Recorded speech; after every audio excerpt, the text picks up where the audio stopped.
Hello everyone, this is Muzammil Akbar and in this video I'm going to show you how to install Pandas in Python 3.12 on Windows operating system. So before installing Pandas, you have to install Python first. And here is the official site where you can download the latest version of Python for Windows, and I will give the link in the description. I have already made a detailed video on how to install Python 3.12 on Windows operating system. So do watch this video if you cannot install Python first. After installing Python, simply type cmd in search bar and open command prompt. To check Python version, type here python space ---- version and hit enter. And you can see the latest version for Python that you have installed on your operating system is shown here.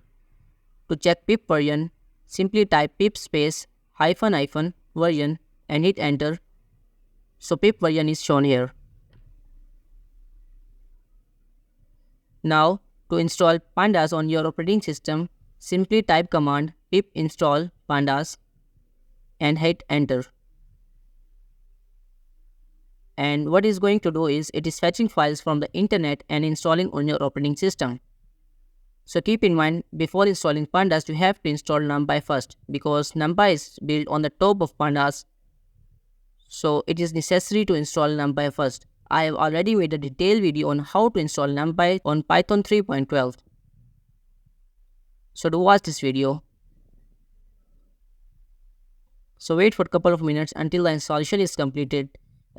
Make sure you have an active internet throughout the installation process.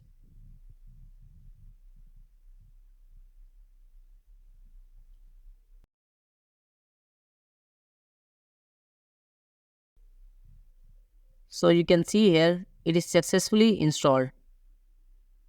Successfully installed NumPy, Pandas, and the Pandas version is Pandas 2.1.1. So close this. Now type ideally Python in search bar and open ideally Python.